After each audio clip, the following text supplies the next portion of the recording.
Inilah yang dalam hadis Nabi SAW ada sebut, hadis tentang 7 golongan yang mendapat teduh di hari akhirat, iaitu hari yang tidak ada teduh. Sab'atun yuzilluhumullahu fi zillih yawma la zilla illa zilluh.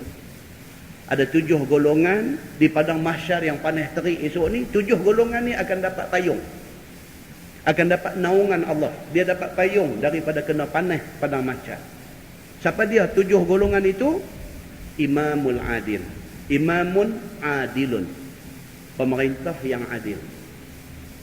Jadi pemerintah, dia berlaku adil kepada semua. Dia tak buat naya, tak buat zalim pada siapa-siapa. Dia tidak boleh tidur lena selagi rakyatnya tidak boleh lena. Payung tunggu dia di mahsyar esok ni. Wasyabun nasya fi ibadatillah, ataupun satu budak daripada kecil beranak mai, dia membesar dalam keadaan beribadah kepada Allah.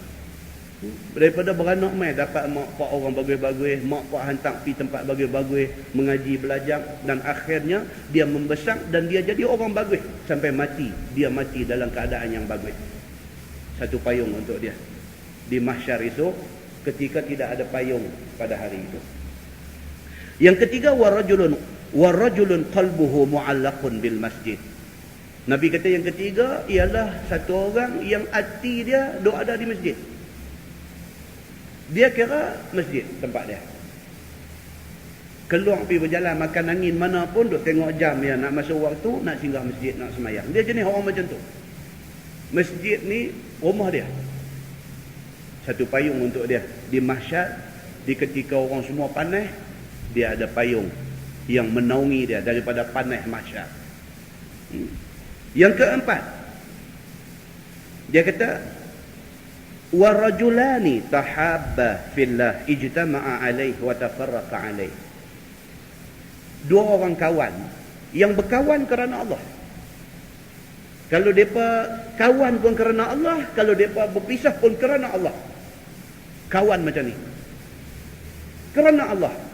Kawan nak pergi mengaji, kawan nak pergi buat benda baik, kawan, dia kawan macam tu. Dia kawan dengan kawan tu pun kerana Allah. Kalau satu hari dia berpisah dengan kawan tu pun kerana Allah. Satu payung untuk mereka 2 orang ni. Dapat seorang satu payung. Yang kelima, warajulun tasaddaqa bi sadaqatin fa akhfaha hatta la ta'lama shimaluhu ma anfaqat yaminuh. Satu orang yang duk bagi sedekah. Dia bagi tangan kanan, tangan kiri pun tak tahu. Dia duk bagi sedekah, duk tolong orang ni merata, tak abang kat siapa pun. Orang yang terima bantuan dia aja tahu. Oh, sebut nama dia ni, dia kata saya syukur pada Allah. Waktu saya susah dulu, dialah tolong saya.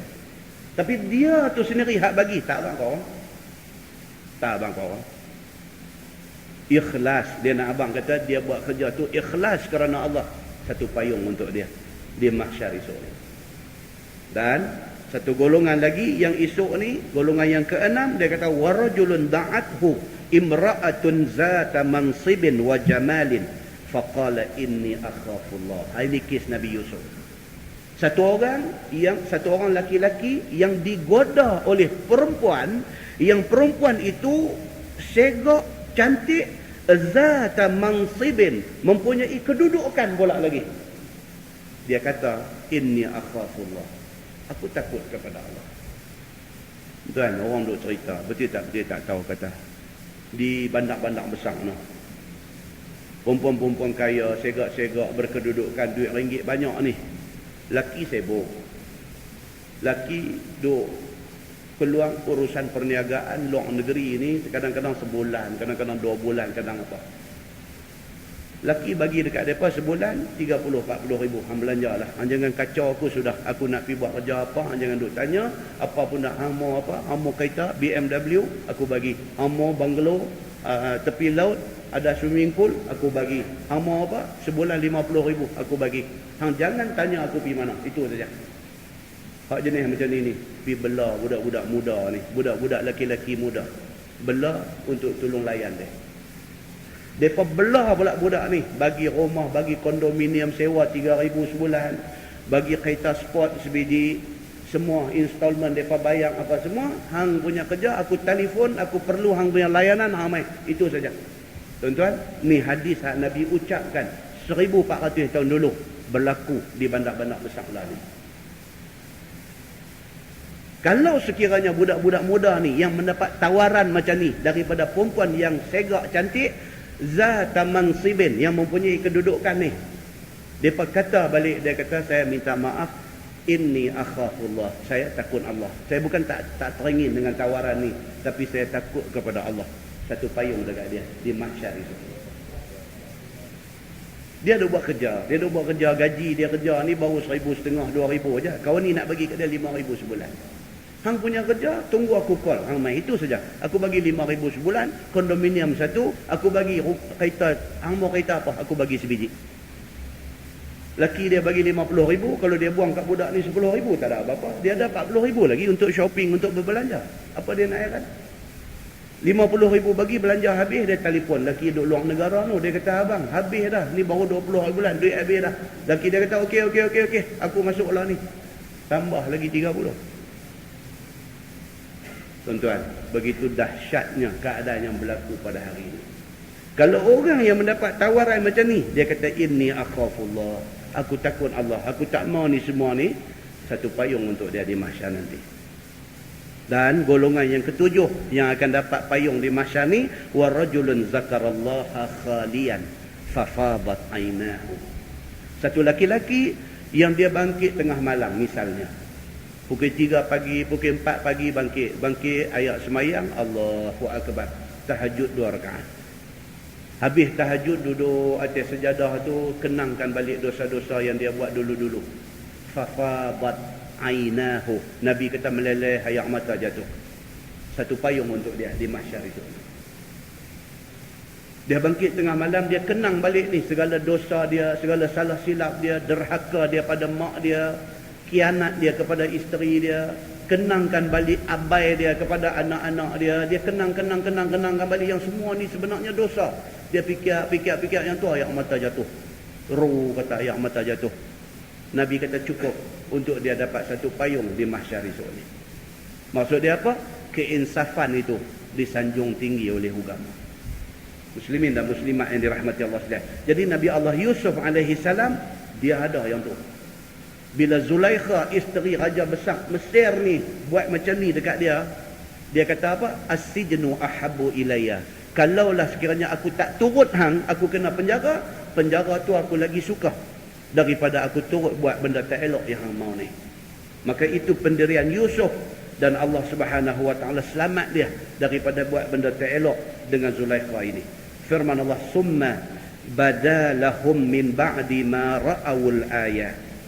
Kemudian nyata bagi mereka itu, yakni bagi Aziz dan sahabat-sahabatnya. Ini pula dia main cerita apa? Dia patah balik cerita raja tadi ni. Raja tadi ni yang kita cerita bulan lepas. Bila Zulaikha nak goda Yusuf, dia tutup semua pintu bilik ni. Kemudian dia ajak Yusuf buat dialog, Yusuf tak mau. Yusuf lari, dia ligan, dia cekak baju Yusuf, koyak belakang.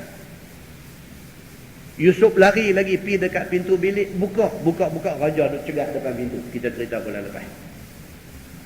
Bila dah jadi keadaan macam tu, dandan Zulaikha ni kata dekat suami dia, dekat raja ni, dia kata, abang, apa abang patut buat kat budak ni? Dia kata, abang tinggal saya dengan dia, dia nak buat benda tak elok dekat saya. Dia pergi pusing cakap macam tu.